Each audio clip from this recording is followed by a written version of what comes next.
Something was wrong before I even parked. My headlights swept across the driveway and caught a pale scatter of things that didn't belong outdoors. Cardboard, fabric, frames glinting like broken ice. For a second, my brain tried to label it as trash pickup, a neighbor's mess, anything normal. Then I recognized my own coat. Then my own photo albums. Then the corner of a box with my handwriting on it. I pulled in slowly like speed could make it worse and killed the engine. The night was too quiet for what I was looking at. A porch light across the street clicked on and I saw a shadow behind a curtain. Someone was watching without stepping out. They always watch when it isn't their problem. My suitcase sat in the passenger seat, still tagged from the airport. I'd been gone 4 days for work, living out of a hotel room and bad coffee, and counting down the hours until I could sleep in my own bed. Now my life was in piles in the lawn like someone had tried to erase me. I got out and walked toward the mess with careful steps, as if I might step on something sharp or sacred. A framed photo of Grandpa was face down in the grass. The glass wasn't broken, but the frame was warped like it had been stomped on. The front door looked wrong. Not open. Not kicked in. Wounded. The lock was half torn, the metal plate around it bent and scratched, as if a tool had been jammed in and twisted until someone gave up. Deep gouges ran along the doorframe. And at the edge of the jam, thin splinters of wood clung like a shredded warning. Someone tried to change the lock. Someone tried to force my house to stop being mine. I set my suitcase down and reached for my keys, that hand steady in a way that felt almost unnatural. I slid the right key into the lock. It turned. Barely. The door opened a few inches with a reluctant creak. Cold air breathed out at me, stale and wrong, as if the house had been holding its breath since the moment it was attacked. I didn't step in immediately. I stood in the doorway, listening. No footsteps, no movement, no television playing in the distance. Just the soft buzz of my porch light, and the distant whoosh of a passing car, slowing slightly because people always slow when they think they might get a show. I took one step inside, then another. The entry rug was flipped.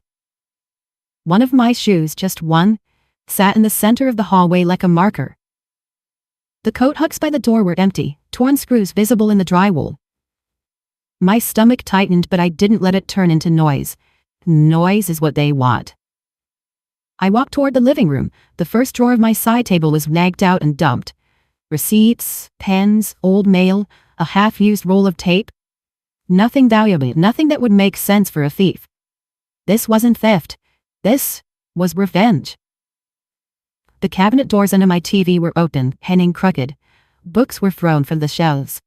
The little ceramic bowl I used for spare keys was shattered on the floor, pieces spread out like someone kicked it hard enough to enjoy the sound. My bedroom was worse. The comforter was ripped off the bed and shoved into a corner. My dresser drawers were pulled out and dumped. The mattress was tilted like someone had tried to lift it and got angry at the weight. The closet door hung half off its track. Every private thing I owned had been handled by someone who hated me. My throat went tight, and for the first time I tasted panic. Metallic and bitter. I didn't let it out. I took my phone from my pocket and started recording, slowly panning the room, door damage, drawers, the floor, the closet. Then I moved back into the hallway, filming the lock in the splintered frame. Because if this became a story, it would be my story. Not theirs. I walked into the kitchen and stopped. My kitchen drawers were open too, but one was different. The one where Grandpa used to keep his old tools when he was still alive. Back when he'd shuffle around in his house shoes and pretend he didn't see me watching. That drawer wasn't just open. It was emptied with care. The tool tray was gone. And I knew with a sick cold certainty that whoever did this wasn't looking for money. They were looking for something Grandpa left behind. Something they believed was theirs. I pulled my phone away from my face and stared at the empty drawer. My sister's voice flashed in my head like a bruise.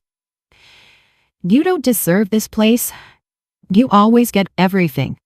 Grandpa only chose you because you were his little favorite. She'd said it the last time we spoke weeks ago when I told her no, she couldn't stay here for a while. No, she couldn't store some things. No, she couldn't have a key just in case. She'd laugh like it was funny. Then she'd gone quiet like she was taking inventory of my weak spots. I didn't know she did this. Not yet. But my body did. My gut did. That feeling in my stomach wasn't fear of a stranger, it was recognition. I walked to the sink and turned on the water, not because I needed it, because I needed a normal sound to anchor me. My hands were cold. My breathing was tight. I stared at the stream until my thoughts stopped scattering. Then I remembered something Grandpa used to say about this house. Not often, not casually. Only when my sister was nearby and he didn't want to argue with her directly. He'd look at me over his newspaper and say, like it was nothing, "Some things are here for a reason." The first time he said it, I laughed. Like what, the ugly wallpaper? He didn't laugh back. He tapped the side of his nose, slow, and said, "Don't touch the utility closet. Not that one. Promise me." I'd promised because he was old and stubborn and he said it like it mattered. After he died, the house became mine through probate. Clean, legal, final. My sister tried to challenge it. She didn't win. She didn't even come close. But she never stopped acting like I stole something that belonged to her. I shut off the faucet and walked toward the hallway at the back of the house. The one most people barely notice. The one that smells faintly like dust and old paint. The utility closet door was there, exactly where it always was. I stood in front of it for a long moment. A ridiculous thought passed through my mind. What if Grandpa's warning was just an old man being old? Then I looked back at my destroyed bedroom, the half-torn lock, my belongings dumped like garbage. And I realized this wasn't a random break-in, this was targeted. I opened the closet door. It was dark inside, packed with old supplies, paint cans, a toolbox, a stack of yellowed manuals for appliances that weren't even here anymore. I crouched and pushed a hand behind the lowest shelf. It's the feeling for the spot Grandpa once pressed his fingers. There. A loose panel. My breath caught, controlled, but sharp. I slid my fingers into the gap and pulled. The panel shifted with a soft crack of old wood. Behind it was a small metal box and a tangle of wires that didn't belong in a normal utility closet. And in the darkness, a tiny LED blinked. Red, steady, alive, a DVR. I stared at it, my throat suddenly too tight. I hadn't thought about cameras in years. Grandpa never talked about them openly. He just watched people the way old men do. Quietly, carefully, like he was always learning something. My hand stayed steady as I reached in, found the power button, and pressed it. The monitor attached to the DVR flickered. A grid of feeds appeared. Hallway, living room, kitchen, front porch, side window. Each one stamped with a date and time. Each one proof that Grandpa hadn't been paranoid. He'd been prepared. I scrolled back to yesterday afternoon, the moment my lock was scratched, the moment my door shook. I pressed play. The porch camera showed a figure approaching, hood up, head down, moving with fast confidence. They glanced at the street, then at the neighbor's window, then leaned close to my lock with a tool. The camera caught the angle of their jaw, the way they held their shoulders. My stomach turned cold. The person tried the lock, failed, tried again, then, like they were done pretending, reached into their pocket and pulled out a key. A key I never gave anyone. The door opened. The figure stepped inside. Then, as if they couldn't stand the heat of their own disguise, they pulled the hood back. The DVR feed froze for a split second. Buffering, glitching, then snapped into focus. And the screen held on one face. My sister's. I didn't move for a full second after I saw her face on that screen. Not because I was surprised, because my body was trying to decide whether to shake, scream, or go numb. I chose the fourth option. I documented. I hit pause, then rewound 10 seconds. I played it again, slower this time, watching the exact moment my sister pulled the hood back, like she was proud of what she was about to do. Then I reached behind the DVR and found the ports Grandpa had hidden as neatly as everything else he did. USB, HDMI, a tiny slot for an SD card. This wasn't some cheap toy, this was a system. A plan. I pulled my laptop out of my work bag right there in the hallway floor, connected it, and copied the footage to 2 places. A folder on my hard drive and a cloud upload that started spinning immediately. Then I opened my phone and recorded the monitor with the timestamp visible. Because I've learned the hard way that people will call anything edited if you only show them a file. You show them the screen, you show them the time, you show them the moment. My hand stayed steady through all of it. My throat didn't. When the upload bar hit halfway, I rewound to the point where she entered the house. She didn't just unlock the door, she unlocked it like she owned it. No hesitation. No checking over her shoulder except once. One quick glance at the neighbor's window. Like she already knew no one would stop her. Inside, the camera angle shifted as she moved through rooms. The living room feed showed her stepping into frame, high looking around, then smiling in a way that made my stomach turn. Like she was finally alone with something she thought she deserved. She walked straight to the hallway closet first. Not my bedroom. Not the kitchen. The hallway closet? Like she was searching for a known target. She yanked it open, pushed aside cleaning supplies and cursed under her breath when she didn't find what she wanted. Then she moved into the kitchen. She opened the drawer Grandpa used to keep tools in. She didn't fumble. She didn't explore. She reached in and pulled out the empty space like she expected it to be there. When she realized it had already been cleared out, she slammed the drawer so hard the cameras shook slightly. Then she did something worse. She took out her phone and started taking pictures. Slow, deliberate photos of the interior, kitchen counters, living room corners, hallway angles. Like she was documenting the house for someone else. Not revenge. Preparation. My skin went cold. I rewound again and watched her move toward the utility hallway. For a moment I thought she was going to find the closet, the one Grandpa told me never to touch. But she stopped short, stared at the door like it offended her, then walked away. She didn't know. She tore apart my life while the cameras watched her do it, and she didn't know. I let the footage keep running until I saw the moment she dragged my boxes outside. She didn't carry them like heavy things. She threw them. She dumped my clothes into the grass like she was cleaning out a stranger's closet. She dropped my photo albums like they were worthless. She tossed a framed picture of Grandpa and looked down at it for a second with a blank expression before stepping over it. Then she returned inside, went back to my bedroom, and flipped my mattress. Not looking for jewelry, not looking for cash, looking for documents. And when she didn't find what she wanted, her rage became theatrical. She ripped drawers out, scattered papers, left cabinet doors open like mouths that couldn't close. Then, in the living room feed, she stood in the center of the room and said something out loud. The DVR had audio? Not perfect, but clear enough. I'm not losing to her, she said, voice sharp and breathless. Not again. Then she laughed. A short, bitter sound. And then she said the sentence that snapped the whole thing into a new shape. Tomorrow it's done. Tomorrow. I checked the timestamp. Yesterday.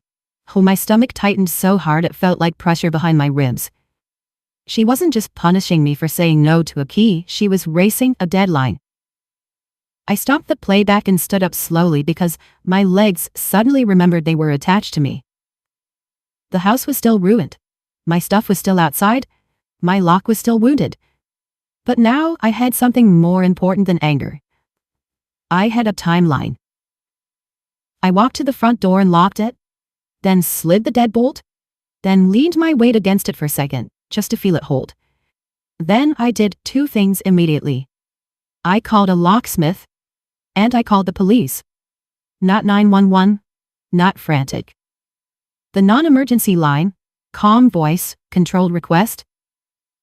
I need an officer, I said. My home was unlawfully entered, vandalized, and my belongings were dumped outside. And I have surveillance footage identifying the person. The dispatcher asked the question they always ask.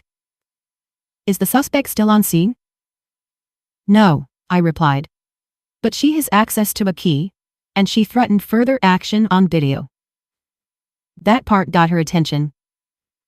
"An officer will be dispatched," she said. While I waited, the locksmith arrived first, an older man with tired eyes and a tool bag that looked heavier than my suitcase. He didn't ask for drama. He asked for the door. When he saw the gouges around the lock, he whistled once low. "Someone tried to force this," he said. "Yes," I replied. "Then they used a key." He glanced at me. "You want it recade or replaced?" "Replaced," I said. "And add a high-security deadbolt." He nodded like he approved my tone. While he worked, metal clicking and drilling in steady rhythms, I kept my phone recording short clips of the damaged frame and the lock removal. Not because it was interesting, because it was proof. The police arrived just after the locksmith finished tightening the final screws. A patrol officer and his partner stepped onto my porch. Calm posture, hands visibly, eyes scanning the yard where my belongings sat in heaps. The older one introduced himself. "Officer Gentry." I nodded. "I'm Jade Mercer," I said. "This is my house. I've been away on a work trip." He looked at the lawn, then at the damaged frame, then back at me.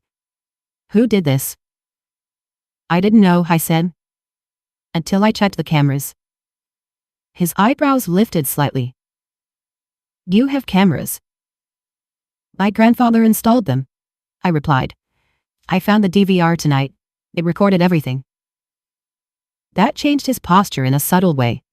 Less casual, and more procedural. "Can you show me?" he asked. I led them inside, careful not to step on broken ceramic, and took them to the utility closet. When the blinking light came into view, Officer Gentry's partner leaned in like she was trying to confirm it wasn't a trick. I pulled up the porch camera clip first. The hooded figure, the tool in hand, then the key, then the HUD pulled back.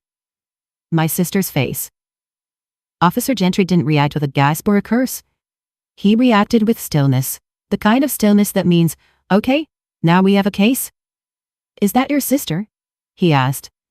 "Yes," I said. "What's her name?" he asked. "Marina," I replied. He nodded and took notes. "And she has a key." "I never gave her one," I said. "But she used one." Officer Gentry looked up. "Do you know how she got it?" I didn't guess. I gave the only honest answer. "I don't know," I said.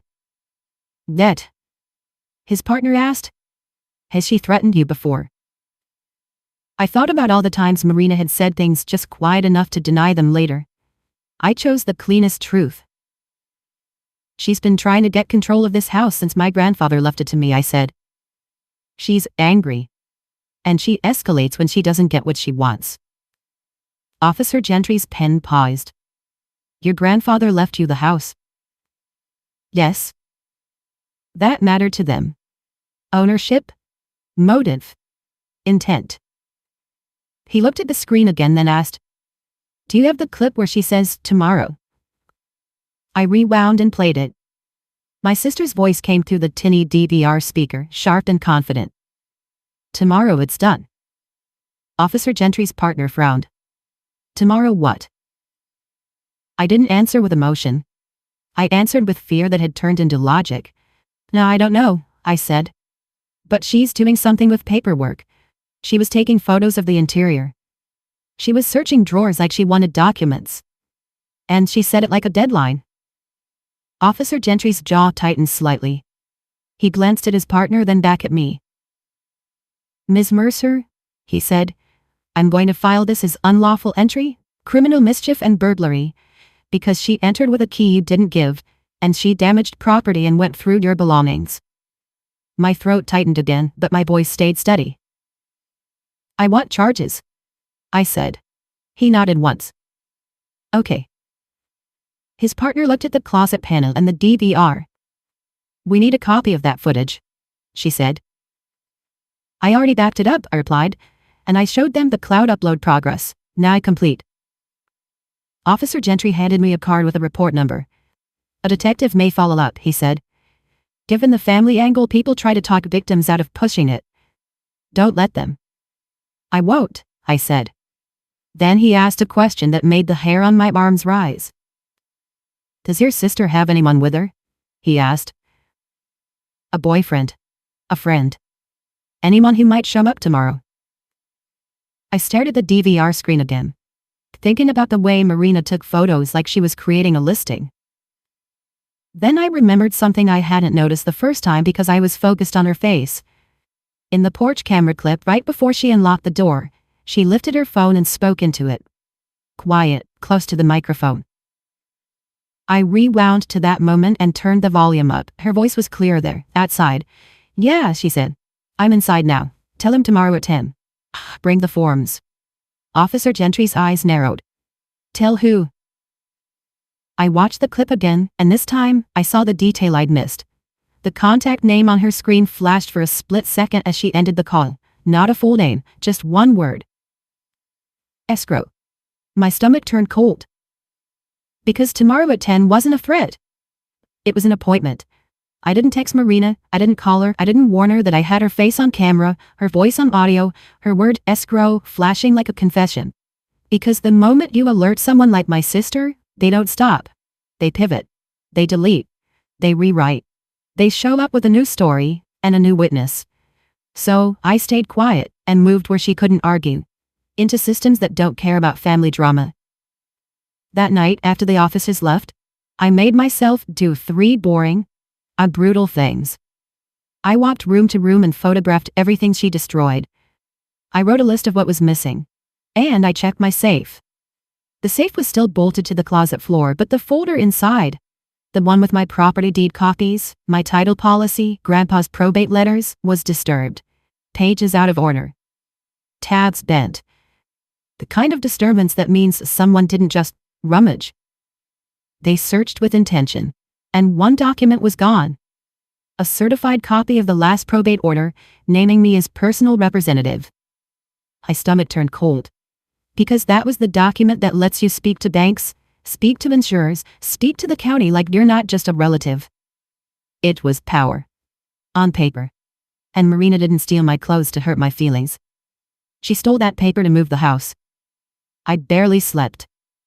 When I did, and it was in short, shallow drops, like my body didn't trust the dark anymore.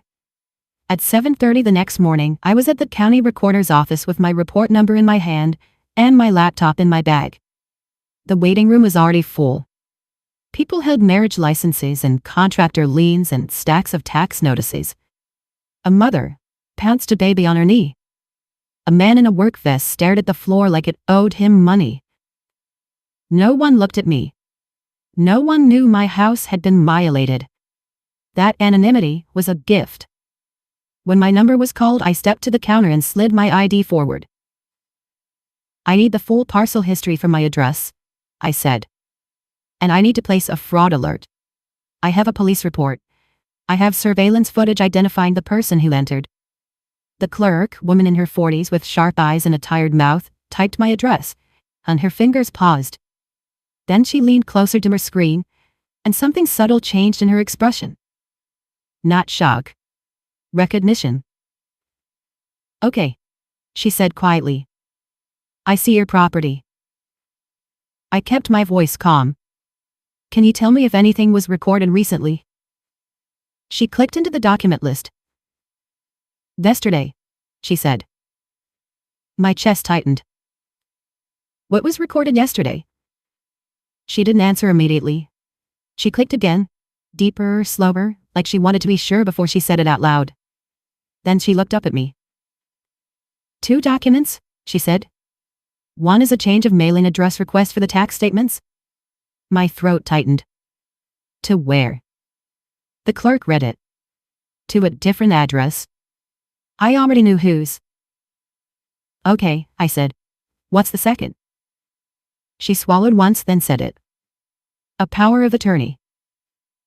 The room didn't spin, my vision didn't blur, and I just felt the air get thinner. "A power of attorney for what?" I asked. The clerk clicked and rotated her monitor slightly enough for me to see without her fully showing it. "Durable power of attorney principal, Jade Mercer. Agent, Marina Mercer." My sister. My throat tightened so hard it hurt. It says I signed this, I said, voice flat. The clerk nodded once. It says you granted your sister authority to handle real estate transactions on your behalf. Real estate transactions. The words landed like a door slamming. The clerk kept going, reading like she was documenting a storm. It also includes a statement that you are unable to manage your affairs at times, and that this POA is effective immediately. I felt something cold move behind my ribs. Because Marina didn't just want the house, she wanted my credibility. And she wanted a document that made it sound reasonable when I screamed. She's confused, she's unstable. She signed it and forgot. I steadied my hands on the counter. When was it recorded? The clerk read the timestamp. Yesterday at 9:12 a.m.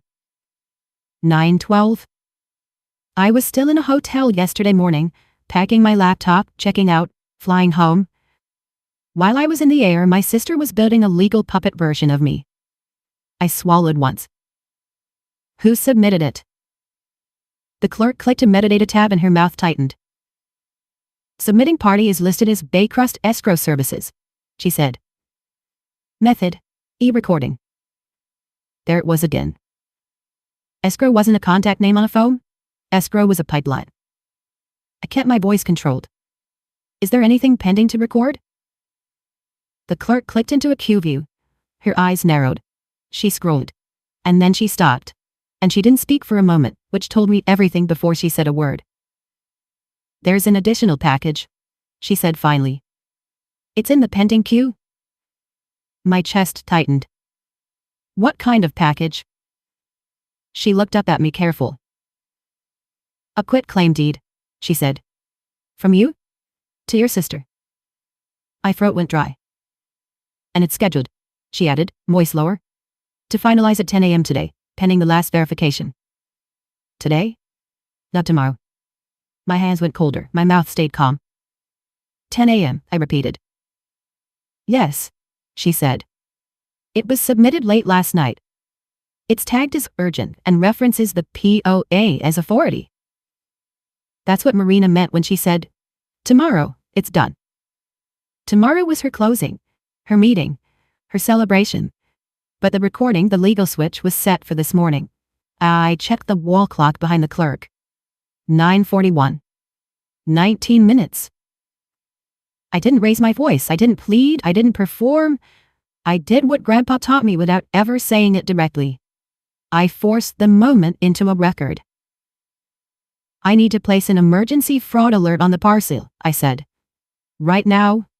And I need to submit a sworn statement that this POA is forged. I have a police report number. I have surveillance footage. And I need a recording hold. The clerk's eyes moved over my face like she was deciding whether I was real. Then she nodded once.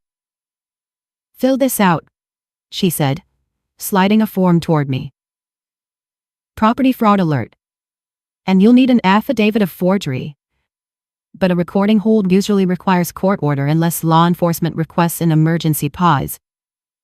I can get law enforcement, I said. The clerk's gaze sharpened.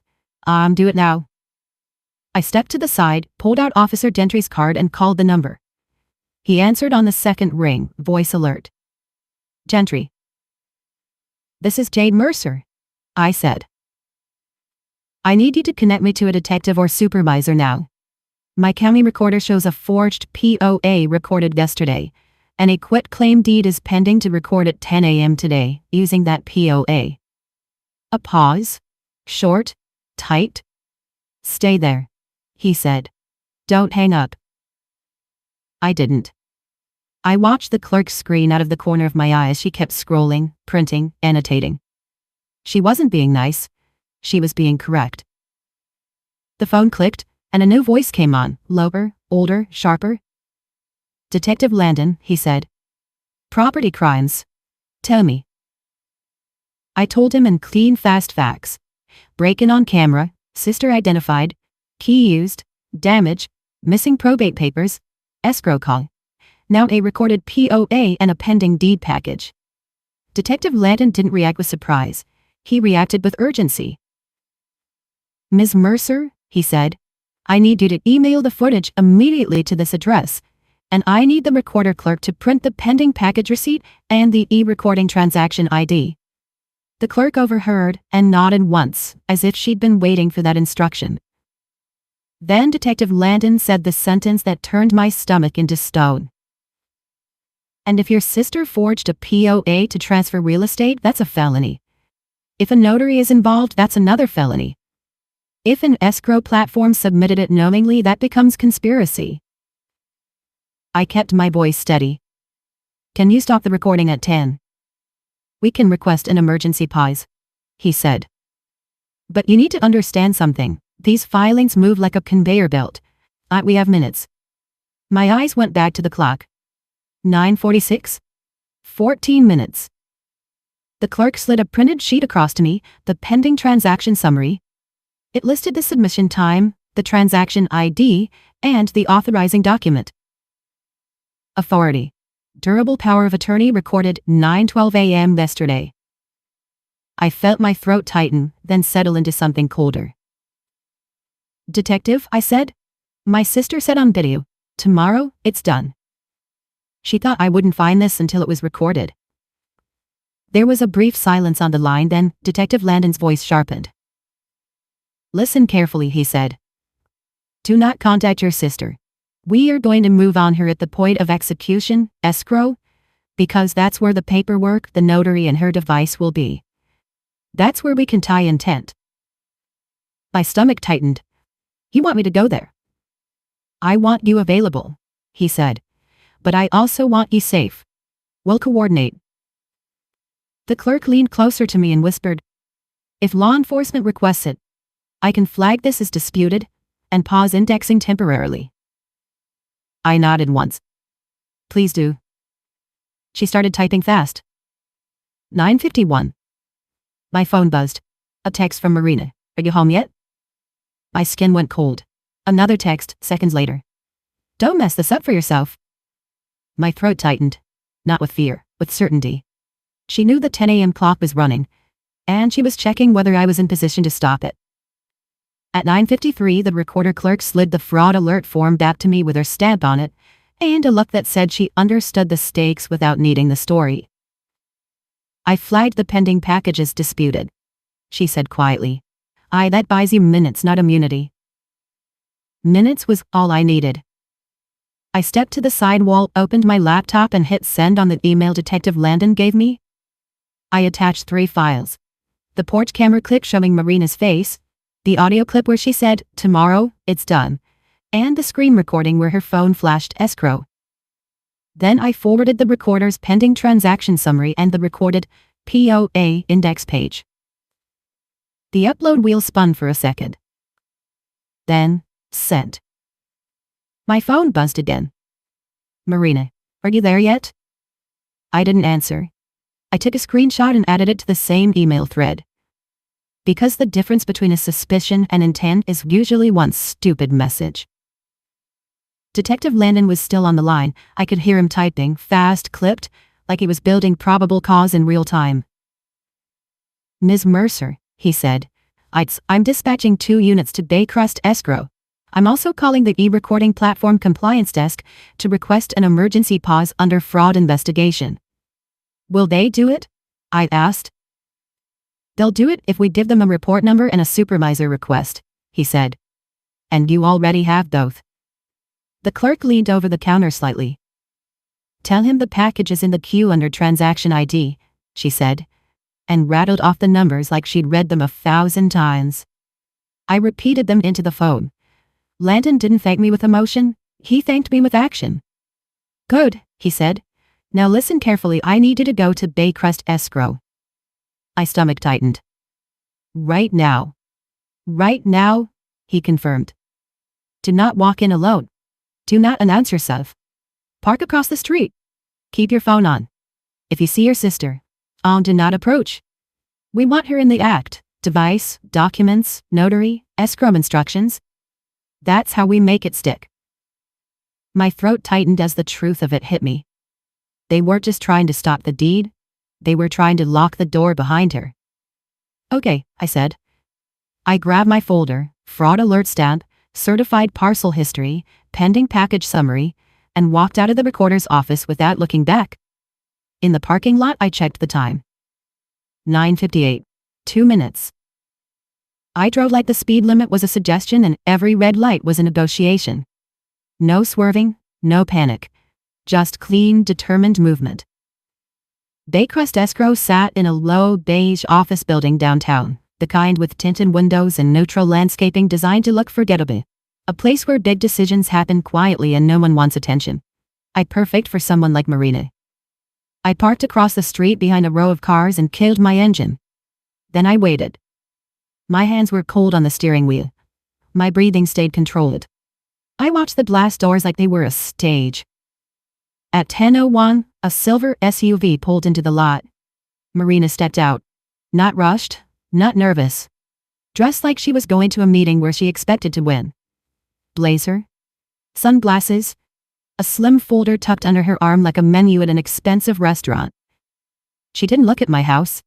She didn't look over her shoulder. She looked straight at the door and walked in like she belonged there. My stomach tightened hard, but I didn't move. Because if I walked in, she'd pivot into a performance. She'd turn into the victim. She'd claim I was harassing her.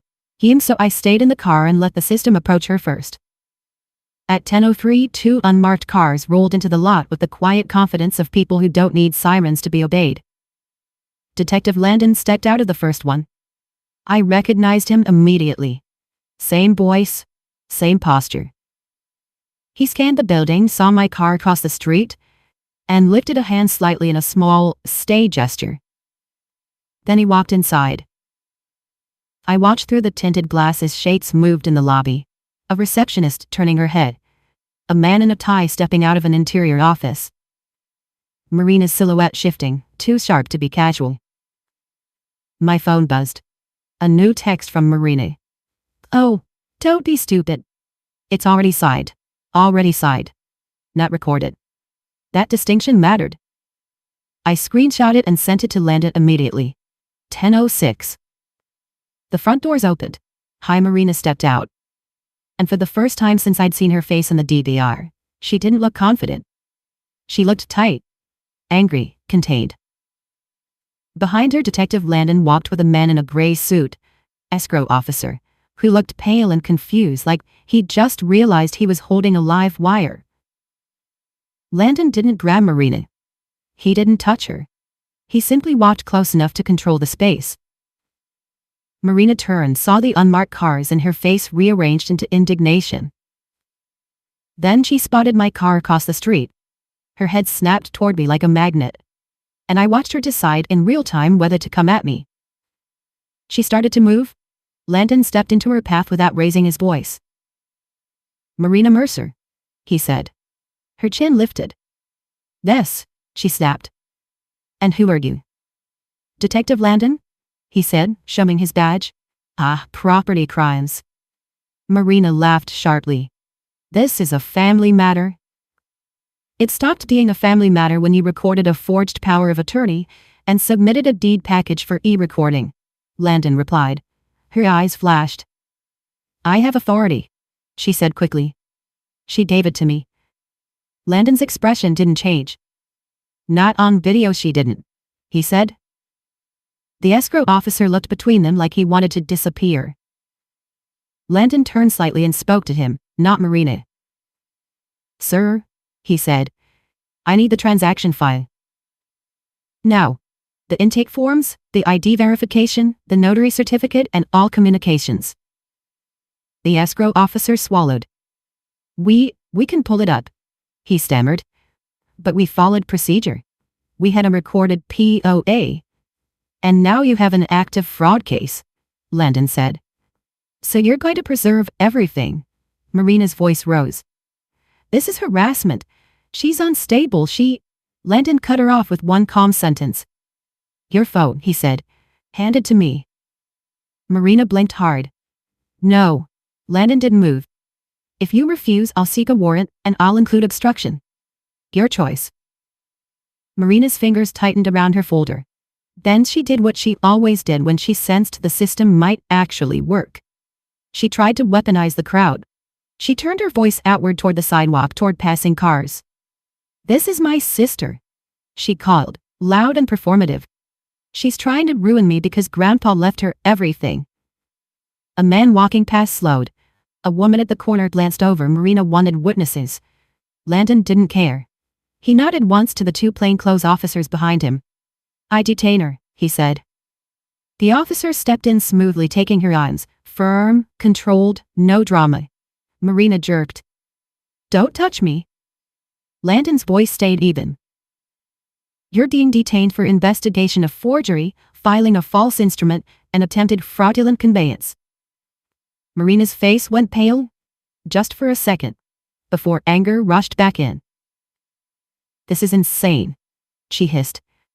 "It's already done." Landon looked at her sharply. "What's already done?" Marina's mouth curled into a small, ugly smile. "The deed," she said. "It's already recorded. I watched then submit it." My stomach dropped. Because if she was telling the truth, the 10 a.m. conveyor belt had already moved past the point of stopping. Landon didn't react emotionally. He reacted like a man who's learned not to trust the person caught in the act. He pulled out his phone and called someone immediately.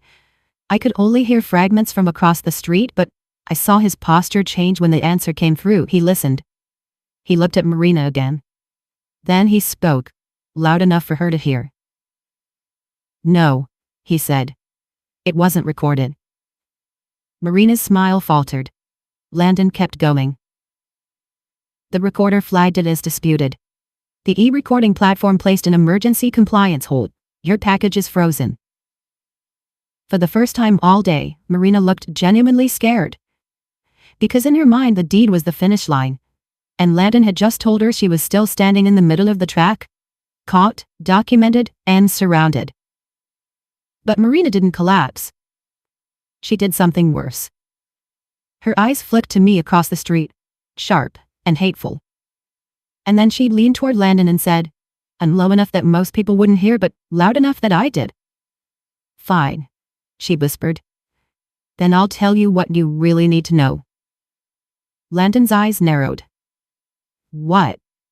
Marina's lips trembled with rage and satisfaction at the same time.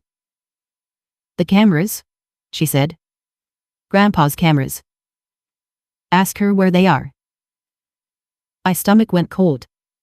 Because she wasn't guessing. She knew there was something else in this house, something Grandpa hid for a reason. And she was about to use it as leverage to destroy me. Detective Landon didn't look at me when Marina said it. He looked at her like she'd just admitted the part she thought was a threat. "Grandpa's cameras," he repeated, calm. "Why are you bringing that up?" Marina's mouth tightened. Her eyes flicked toward me across the street, then back to him. "Because she's hiding something," she said. "He had cameras all over that house. He recorded Pee-Pee. Without consent." Landon's expression didn't change. "It's her residence," he said. "Private security cameras are not a crime." Marina laughed sharply. "Not when you're spying on family." Landon stepped closer, lowering his voice. "You want to talk about family," he said. "Or you want to talk about the forged power of attorney you recorded yesterday?" Marina's jaw tightened. She pivoted immediately, trying a new angle. "She wasn't even there," she snapped. "She was out of town. She doesn't know what she's talking about." Landon didn't bite. "Actually," he said evenly, "we have your face on a porch camera unlocking her door with a key. We have you on audio saying, 'Tomorrow it's done.' We have you in messages coordinating a 10 a.m. recording. And we have an escrow officer telling us you presented a power of attorney as authority to transfer her property." Marina's eyes flared with rage. "It was my house too," she hissed. "Grandpa only gave it to her because she played the sweet one." "That's not how title works," Landon said. Then he did the thing people like Marina never expect. He refused to debate reality. He turned to the escrow officer again. "I need the transaction file printed and exported," he said. "Now. I need the ID verification documents used. I need the notary certificate. I need the audit log showing who uploaded the POA and who initiated the recording request. The escrow officer nodded too fast. Yes. Yes, detective. Marina tried to lunge verbally back into the spotlight. You can't take my phone, she snapped. You don't have a warrant. Landon held his hand out again, steady. He can hand it over voluntarily, he said. Or I can seize it incident to detention and seek a warrant for the contents, but either way, that device is evidence. Marina's breath hitched. She realized she'd been texting and calling like those words wouldn't become a trail. Her fingers tightened around the phone once more. Then she shoved it into her blazer pocket like that would protect her. Landon nodded to the officers. They patted her down, removed the phone, and placed it in an evidence bag without ceremony. Marina's face twisted. This is because she's jealous, she spat, voice rising again to the sidewalk. She's always been jealous of me? Landon didn't even glance at the bystanders. He looked straight at Marina and said, the clear and final. You are under arrest. The words landed on her like a drop. For half a second she didn't understand. Then her posture cracked. For what? She demanded, voice suddenly smaller. Landon's tone stayed procedural. Forgery, filing a false instrument, attempted fraudulent conveyance, burglary, and criminal mischief for the damage and removal of property from her home. Marina's eyes widened. Burglary? I had a key. That makes it worse, Landon said. You entered without permission with intent to commit a crime. Her mouth opened then closed. Her gaze snapped to me again, desperate now. Like she expected me to step out and fix it. I stayed in the car. I stayed behind glass. Because the second I stepped into her orbit she tried to turn this back into a family argument. And I wasn't giving her that oxygen. And they guided her toward the unmarked car. Marina twisted her shoulders trying to look dignified while her wrists were being positioned behind her back. Tell her to stop, she snapped at Landon. Tell her to drop it. Landon didn't look at me. It's not her anymore, he said. It's the state. Marina went pale at that, because the state doesn't negotiate with tears. A few minutes later, Landon walked across the street to my car. He didn't ask me to come closer. He didn't invite drama. He spoke through my cracked window. Ms. Mercer, he said. The recorder hold is in place. The deed package is frozen. Your sister's phone and the escrow file are being seized as evidence. I nodded once, hand steady on the steering wheel. Thank you. He studied me for a beat. She mentioned cameras, he said. Do you have them? I do, I replied. My grandfather installed a DVR system. I found it last night. It recorded her entry and her statements. Landon nodded. We're going to need that DVR, he said. We'll do it properly, chain of custody. If it has audio and timestamps, it was support intent. I already backed it up, I said. 2 copies. That was smart, he replied, and his tone held something like approval. Do not post it. Do not send it to family, keep it clean. I will, I said. Then he added, we also have enough for a search warrant. My throat tightened. For what? For her residence and devices, he said. And for whoever notarized or processed that POA package. The escrow audit log would tell us who uploaded what. If a notary or platform agent helped knowingly, they're in it. I felt my stomach settle into something colder and steadier. Because Marina hadn't just trashed my house. She'd tried to steal it with paperwork. And now the paperwork was turning into handcuffs. That afternoon I met Landon at my house with a uniformed officer present. We didn't walk through rooms like victims. We walked through them like a crime scene. He photographed the damaged lock and frame. He tagged the broken cabinet. He documented the contents dumped outside. He recorded the DVR screen as it played Marina's face, her voice and her casual confidence with the key. Then he removed the DVR, carefully sealed it, and handed me a receipt. This is evidence, he said. You'll get it back later. I nodded. As long as it stays safe. It will, he said. Before he left, he handed me something else. A temporary protective order request form and a contact number for the on-call prosecutor. He'll file for an emergency no-contact order tonight, he told me. We're pushing for conditions of arraignment. But you protect yourself in every lane. I will, I said. And I did. The next morning, I sat in the back of a courtroom while the judge reviewed the charges. Marina stood at the front in a wrinkled holding shirt, eyes hard, trying to look like the victim of a misunderstanding. The prosecutor didn't treat it like a misunderstanding. He listed it cleanly. A recorded power of attorney that I did not sign. A pending deed package attempting to transfer my property.